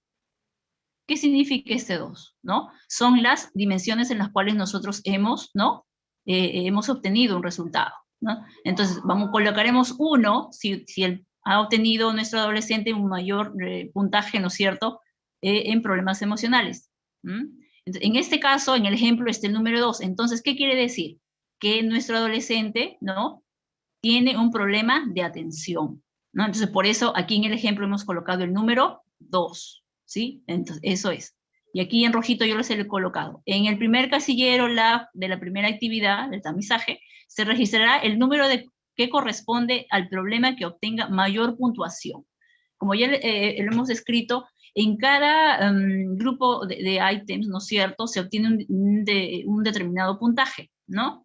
Pero para poder nosotros registrar esta actividad tenemos que ver en cuál de los problemas el adolescente ha tenido mayor puntaje. Entonces, en este caso, ¿no?, para el ejemplo, el mayor puntaje, ¿no?, lo ha obtenido en problemas de atención. Por eso hemos registrado el número 2, ¿no? Si fuera digamos, un problema de conducta, ya no pondríamos 2, sino 3, ¿no es cierto? Entonces, solamente registramos el problema de salud mental en el cual el niño, ¿no es cierto?, haya obtenido, o el adolescente, un puntaje alto.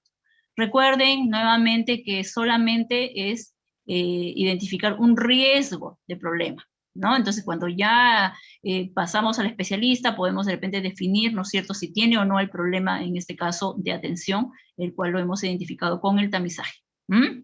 Bien, en el segundo casillero, la pesquisa de problemas relacionados a salud mental, ¿no es cierto?, el código Z133, y finalmente la Consejería de Prevención de Riesgo de Salud Mental, con el código 99402.09.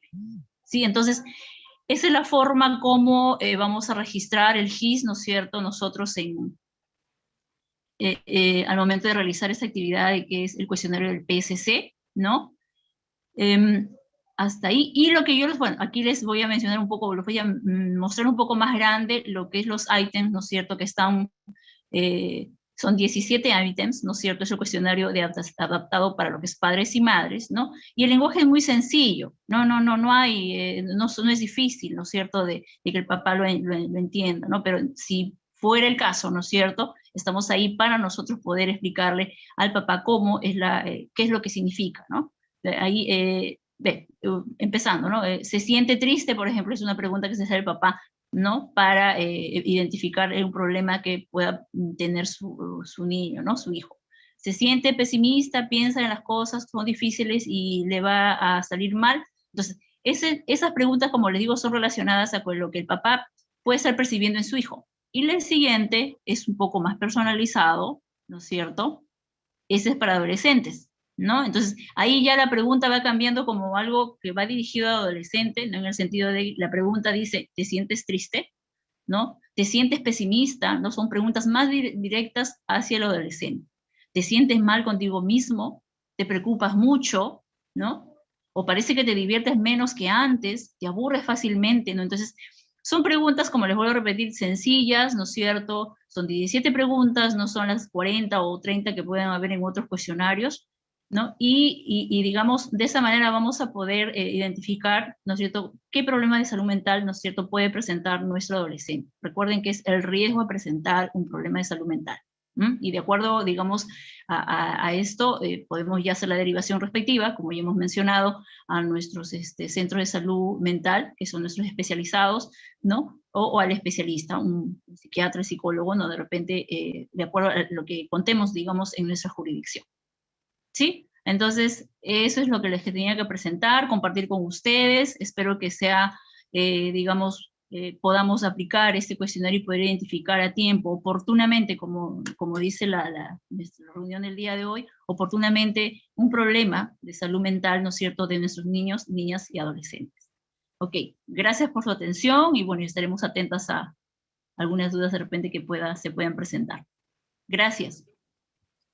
Muchísimas gracias. Felicitaciones, licenciada Ruth Espinosa Villafuerte, parte del equipo técnico de la Dirección de Salud Mental del Ministerio de Salud por esta excelente presentación. Agradecemos a todos los participantes también que nos han enviado sus preguntas a través del chat. Bien, comenzando con las preguntas, nos preguntaban al inicio cuáles son los principales problemas de salud mental en niñas, niños y adolescentes. ¿O se les puede restar importancia?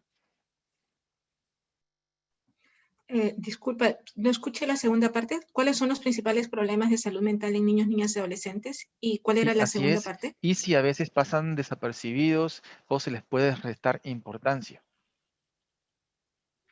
Sí, los problemas más importantes digamos, de salud mental en niños, niñas, adolescentes, y es que lo vemos por frecuencia, ¿no? Porque es que hay diferentes formas de, digamos, valorar a qué le llamamos los principales, ¿no? Si los consideramos por frecuencia, tendríamos que ver por grupos etarios. Entonces, en los más pequeñitos, ¿no? En los menores de 5 años, están los trastornos de neurodesarrollo.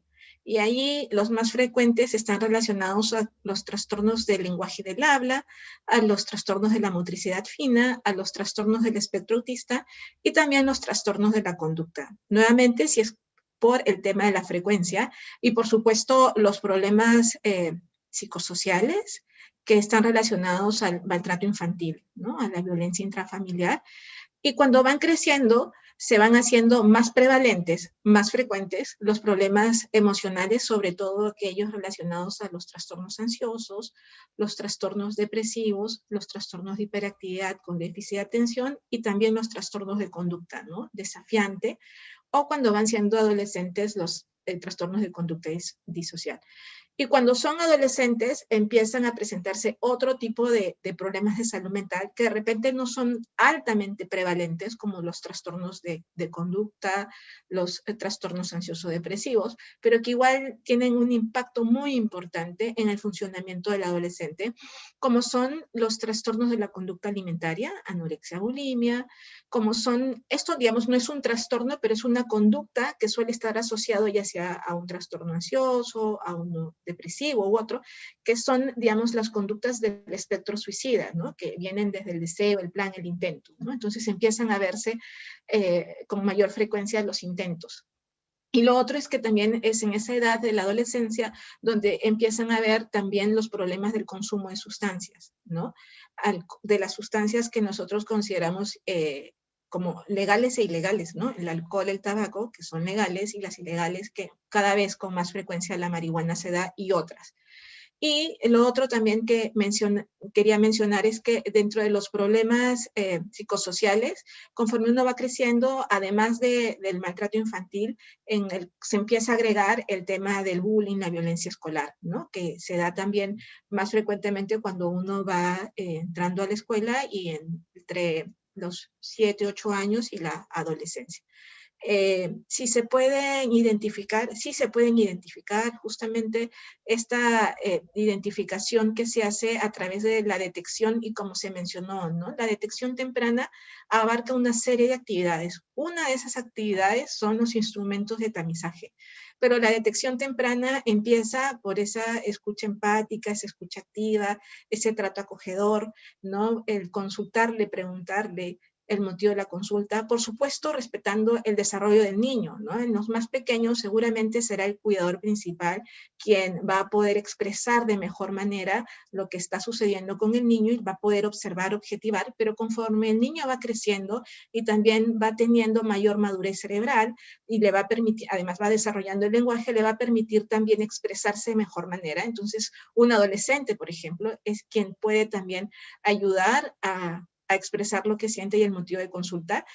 Nosotros, además de tomar como fuente de información, en principio, el niño, niña, adolescente, también tomamos como fuente de información lo que nos complementa el padre, madre de familia, y siempre la observación es fundamental. Y lo decimos porque hemos visto que a veces confundimos nuevamente la función del instrumento de tamizaje y pensamos que podría reemplazar a esto otro que es irreemplazable, que está en la interacción entre el profesional de la salud y el niño, niña, adolescente, ¿no? Porque a veces puede que veamos a un adolescente con indicios de maltrato, de violencia, moretones y tal, y de repente en el instrumento de tamizaje sale negativo, ¿no? Entonces ahí siempre lo que nosotros rescatamos, identificamos, evaluamos en esa conversación, en esa anamnesis, en esa evaluación que hacemos, es lo que tiene un peso primordial, esencial. Eso es lo que yo podría decir. Gracias.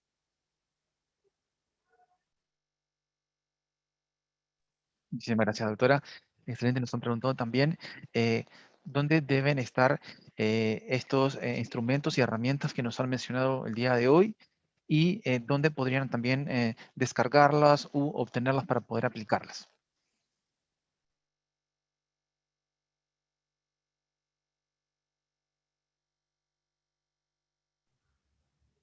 De repente puedo contestar una parte de la pregunta en relación con el instrumento MChat R. La versión peruana está disponible en el documento técnico de orientaciones para el cuidado integral de la salud mental de las personas con TEA y su familia, que está disponible en Internet, está colgado en el repositorio del Ministerio de Salud. Se consigue fácilmente con ese nombre. Y bueno, le dejo a Ruth para que pueda informar sobre el otro instrumento, dónde lo podemos encontrar. Sí, claro, sí, justamente también en el documento normativo que ha sido aprobado recientemente, de orientaciones técnicas para el cuidado integral de la salud mental de la población adolescente. Ahí están los anexos, tanto el PSC para padres y madres y el PSC para adolescentes. Ahí está, en el documento. Igual, en la página del Ministerio de Salud está disponible para que lo puedan descargar. Sí, así es. Importantísimo. Nos preguntan también sobre la nueva codificación, si nos pueden hablar al respecto para poder entonces ingresar estas atenciones tan importantes.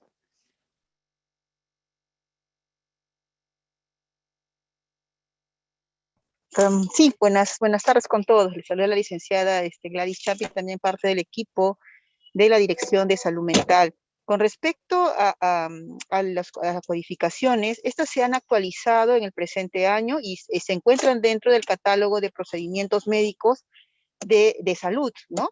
Entonces, en esta actualización, en este documento es lo que hemos nosotros ido actualizando. Se ha socializado junto a todas las direcciones del Ministerio de Salud esta nueva codificación a todas las direcciones de curso de vida, en este caso que también comparten con nosotros las etapas de vida aquí en esta presentación.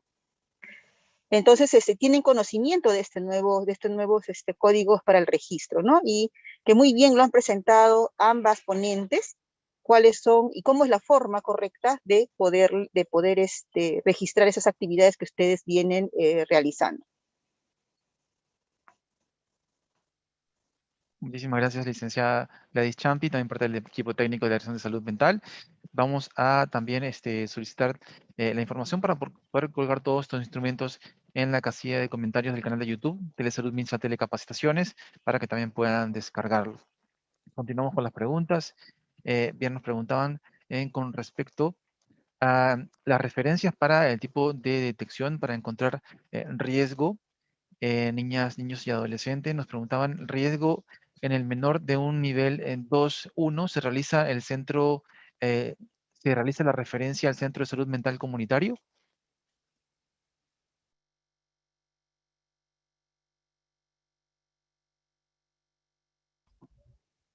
Claro, es importante mencionar que va a depender del servicio donde se identifique, ¿no? Y de la edad del niño. Es decir, que si es un niño pequeño, seguramente se va a detectar en el servicio de CRED, ¿no? Y una vez que se identifique el riesgo, como lo dijo la doctora Cortés, tiene que haber algún personal quien defina, diagnostique, confirme esa presunción, porque puede ser un falso positivo, por ejemplo, ¿no? Y seguramente será el equipo de salud y de salud mental de acuerdo al establecimiento en el que se encuentre, ¿no? Si es un 1-3, un 1-4, hay un profesional de medicina, un profesional de psicología y seguramente se hará ahí una evaluación integral para confirmar el diagnóstico, ¿no? Lo importante es que no se necesita, como dijo la doctora Cortés, el diagnóstico final como un criterio para iniciar intervención, porque a veces los diagnósticos finales en los niños pequeños se da con la evolución, ¿no? Y puede ser que con la evolución a lo largo de los años uno llegue al diagnóstico final, pero uno puede haber identificado, por ejemplo, un retraso en el desarrollo del lenguaje. No hay un diagnóstico, pero puede iniciar sus intervenciones. Entonces, luego que se identifique el riesgo, se diagnostica, confirma la presunción o en todo caso se determina que si el establecimiento no cuenta con la capacidad resolutiva para responder a las necesidades identificadas, se refiere al centro de salud mental comunitario. Por ejemplo, en el niño pequeño, nuevamente, este caso, esta persona, este niño, que se le identifica un retraso en el lenguaje, lo evalúa el médico, la psicóloga y efectivamente de pronto no se llega al diagnóstico final, pero sí se confirma esa presunción y no hay un terapeuta de lenguaje. Entonces se refiere al centro de salud mental comunitario en donde sí. O de repente el centro o el establecimiento, digamos, considera que necesitan de un especialista para la confirmación del diagnóstico, se le refiere al centro de salud mental comunitario donde hay un psiquiatra que puede, digamos, hacer una evaluación más especializada, ¿no? Entonces siempre es importante tener en cuenta que dependiendo del nivel del establecimiento donde se identifique el riesgo, puede ahí mismo darse la atención, pero si no se puede porque las necesidades identificadas requieren de una intervención, digamos, de mayor complejidad, de mayor especialización, entonces sí, se refieren al centro de salud mental comunitario. Hay que recordar que en la actualidad tenemos 205 centros de salud mental a nivel nacional. En la página del Ministerio de Salud pueden ahí poner www.minsa.gov.p. En la parte de abajo van a ver el directorio de los centros de salud mental con las direcciones y teléfonos, ¿no? En el caso de los adolescentes es similar, ¿no? Probablemente sea a través de un servicio de salud sexual y reproductiva, ¿no? O de medicina, o de nutrición, donde se identifica el riesgo y de la misma manera, si es que el establecimiento ahí es un 1-3, 1-4, va a contar con personal de medicina, psicología, y en donde sí la, digamos, necesidad que se identifica requiere de una intervención especializada, se refiere al centro de salud mental o también si se necesita de una evaluación, como decía, que requiera de un equipo especializado como Y aquí es una oportunidad para recordar que los centros de salud mental comunitaria cuentan con profesionales de psiquiatría, psicología, terapeutas de lenguaje, terapeutas ocupacionales, enfermería, asistentes sociales, químicos, farmacéuticos, porque tienen un servicio de farmacia. Entonces, si necesitan de una atención por equipo, porque la complejidad que se ha identificado lo requiere, entonces se refiere al centro de salud mental comunitario también. Eso es lo que yo podría comentar. Gracias. Muchísimas gracias, doctora. Nos preguntan así también. Dice, sabiendo que el tamizaje en salud mental es aplicable una vez al año, si en un primer momento no se encuentra ningún problema emocional y o indicador, pero en un segundo momento, después de algún tiempo, podría volverse a aplicar el instrumento, cuestionario PSC. Saludos desde el Centro de Salud Mental Comunitario de Esperanza de la ciudad de Huánuco.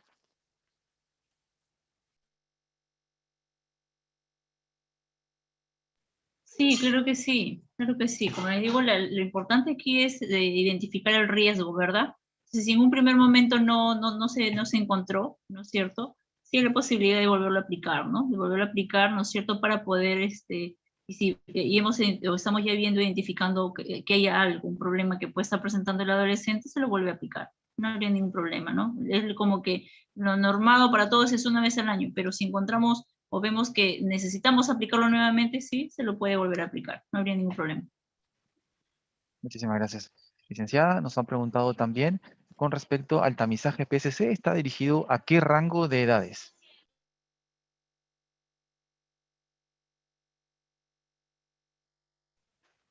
Bien, está más que todo niños, niñas y adolescentes, ¿no es cierto? Y bueno, ahí como ha salido normado, ¿no es cierto? En las orientaciones está para nuestros adolescentes de 12 a 17 años, ¿no es cierto?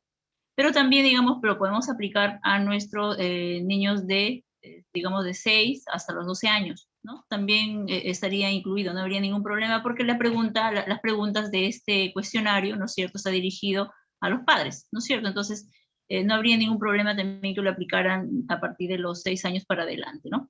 No habría ningún problema. Quizás agregar que efectivamente, como dijo mi compañera Ruth, en el caso de adolescentes existe la versión de padres y adolescentes, ¿no? Pero en el caso de los niños de 6 a 11 solamente existe la versión del padre.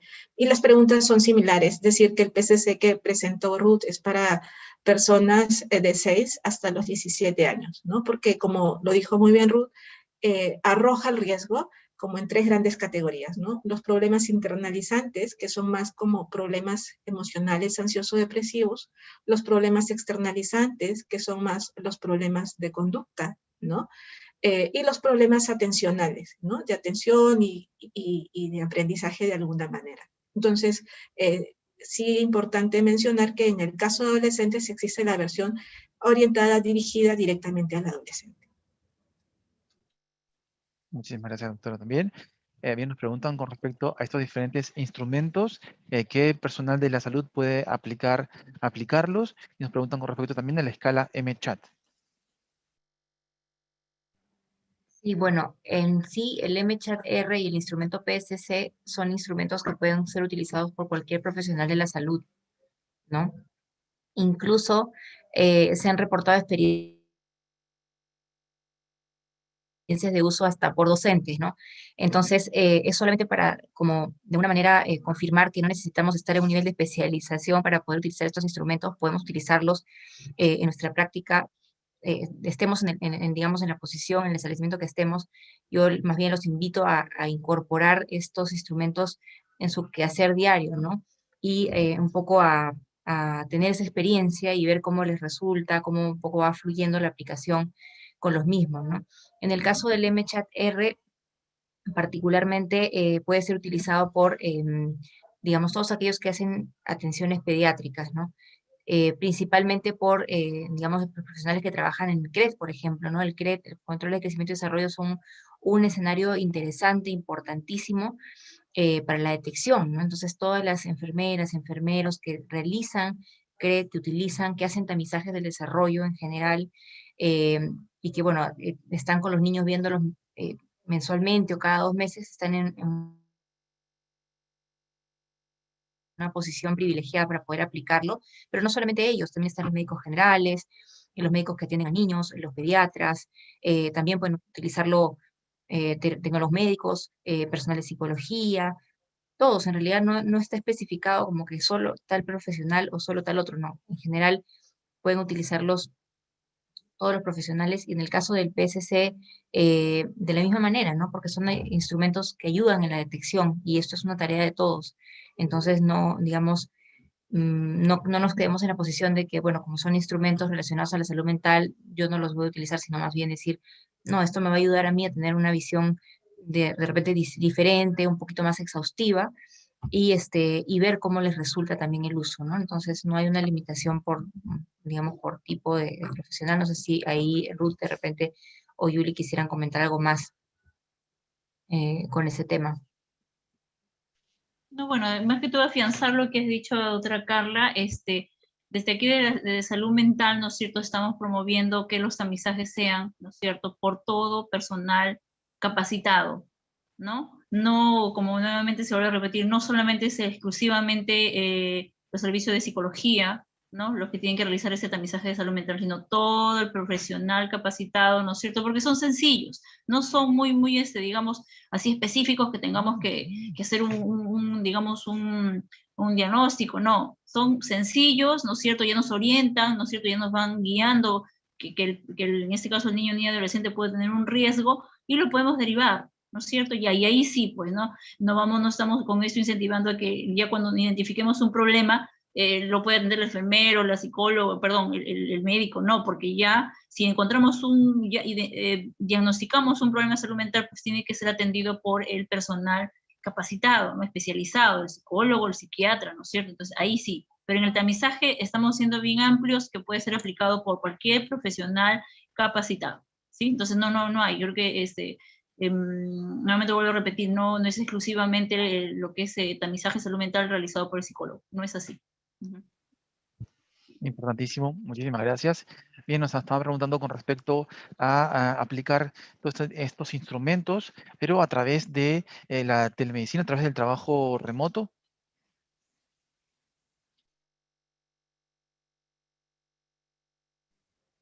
Bueno, podría decir que es totalmente factible utilizar ambos instrumentos.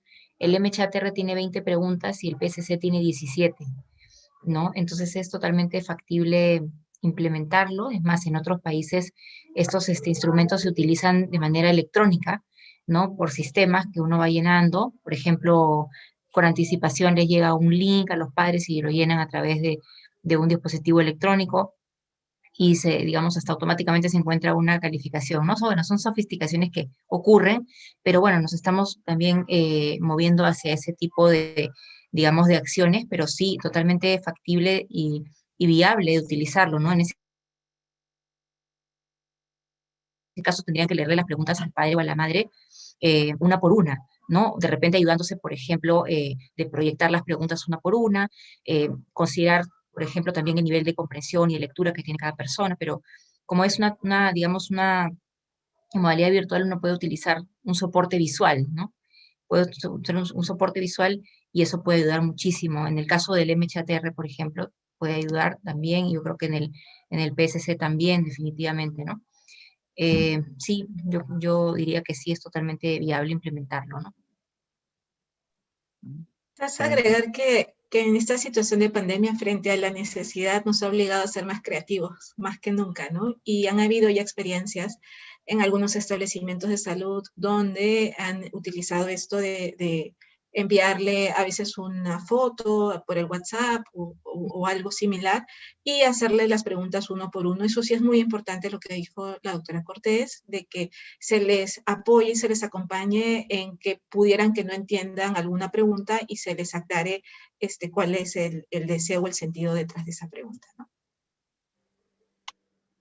Importantísimo. Muchísimas gracias. Felicitaciones a todo el equipo técnico de la Dirección de Salud Mental por esta excelente capacitación. Vamos a solicitarles las recomendaciones finales según las intervenciones que han realizado. Primero, bueno, agradecerle a la doctora Yuli Caballero Peralta, especialista en psiquiatría de la Dirección de Salud Mental. Doctora, algunas recomendaciones finales sobre este tema tan importante del día de hoy. Sí, muchas gracias. Agradecer a las más de 620 personas que siguen conectados después de 1 hora y media, y eso nos motiva también a seguir abordando temas como este. Agradecer también a la Dirección de Promoción de Salud y a la Dirección de Curso de Vida, a sus 2 etapas de vida niño y adolescente, quienes también han colaborado con la convocatoria, y mencionar un poco lo que se ha referido, que también la evidencia hace mención que la identificación, la detección precoz, el tamizaje es un tema de personal de salud no especializado, ¿no? Porque va a ser en esos servicios no especializados en salud mental donde va a llegar el niño, niña, el adolescente, su familia, y en donde sí nosotros, a veces por desconocimiento o por otras razones, pensamos que es el personal de salud mental, el psicólogo, el psiquiatra quien le corresponde, de alguna manera no le damos esa posibilidad a ese niño a que si tuviera algún riesgo, pueda iniciar la intervención que le puede cambiar la vida. Y lo segundo es que justamente estos instrumentos de tamizaje están diseñados para que sean de fácil aplicación. Entonces invito a que las personas lo puedan aplicar en uno mismo, a veces es con sus hijos, no como para práctica. Uno tiene 17 preguntas, el otro 20, y es sumamente sencillo hacer la calificación. Ese sería mi comentario final y mi agradecimiento también. Muchísimas gracias, doctora Julie Caballero. Por favor, doctora Carla Cortés Vergara, especialista en psiquiatría, subespecialista en psiquiatría de niños y adolescentes de la Dirección de Salud Mental. Doctora, algunas recomendaciones finales sobre el tema tan importante que expuso el día de hoy. Sí, bueno, muchas gracias a todos por la atención, por la escucha. De verdad es asombroso que sean tantas personas, me alegra muchísimo eso. Solamente darles el mensaje de que podemos intervenir antes, podemos detectar a tiempo, podemos intervenir antes, es nuestra tarea, nuestra responsabilidad, sobre todo en un momento tan difícil como el que estamos, ¿no? De tanta vulnerabilidad. Los niños están sufriendo, los niños están afectados, y esto nos permite tener herramientas para poder detectar tempranamente estas situaciones, estas condiciones, de una manera un poco más estandarizada, más sistematizada, más confiable, nos ayudan. Así que yo también me uno a la invitación de la doctora Caballero de poder utilizarlos en la práctica, y bueno, uno va aprendiendo a la hora que lo va haciendo, y bueno, yo creo que eso es lo que más beneficio va a dar a todos en general, ¿no? Tanto a los niños, a las niñas, a los adolescentes y a sus familias, ¿no? Eso es lo que yo quisiera un poco complementar. Y muchísimas gracias por la oportunidad que me han dado de estar acá. Muchísimas gracias. Felicitaciones, doctora Carla Cortés. Invitamos, por favor, a la licenciada en Enfermería Ruth Espinosa Villafuerte, parte del equipo de Salud Mental del Ministerio de Salud, para las recomendaciones finales. Adelante, licenciada Ruth Espinosa. Ok, gracias. No, igual, agradecerles por la atención, agradecerles por estar ahí presentes y nuevamente estar ahí, ¿no? Escuchando y digamos, fortaleciendo, digamos, lo que ya, de repente, lo que ya tenemos, ¿no es cierto? Y pedirles que saquemos, ¿no es cierto?, de nuestro chip, ¿no?, que solamente salud mental es para psicología y para el psiquiatra, ¿no? Yo creo que con eso, quitándolo y, digamos, renovando nuestro pensamiento, vamos a poder, digamos, abarcar mucho más, ¿no? Abarcar mucho más y poder identificar a tiempo, oportunamente, a un niño o un adolescente que puede estar teniendo un problema de salud mental. Eso sería, digamos, mi pedido para todos los que estamos presentes aquí, ampliar, ¿no es cierto?, nuestra mentalidad, ¿no es cierto?, ampliar y buscar ya desde el lugar donde nos encontramos un problema de salud mental en un niño o un adolescente. Eso sería todo. Gracias a todos, muy amables por escucharme. Gracias. Muchísimas gracias. Felicitaciones, licenciada Ruth Espinosa Villafuerte, parte del equipo técnico de la Dirección de Salud Mental. Muchísimas gracias a todos los participantes que se han conectado en la plataforma Zoom, como del canal de YouTube Telesalud Minsa Telecapacitaciones. Recordarles, esta exposición pueden volver a visualizarla y compartirla en el canal de YouTube Telesalud Minsa Telecapacitaciones. Les invitamos a suscribirse y compartir esta valiosa información. Solicitamos también al equipo de la Dirección de Salud Mental, también podamos enviar los links para que todo el personal de salud pueda descargar todos estos instrumentos y colocarlos en la casilla de comentarios del canal de YouTube. Muchísimas gracias a todos. Esperamos en próximas telecapacitaciones. Muchas gracias. Un gran saludo a todos. Muchísimas gracias. Gracias, que estén todos bien. Hasta pronto. Hasta pronto. Muchísimas gracias. Felicitaciones a todo el equipo de la Dirección de Salud Mental por esta excelente capacitación, tamizaje de problemas de salud mental en niñas, niños y adolescentes. Gracias a todos. Los esperamos pronto.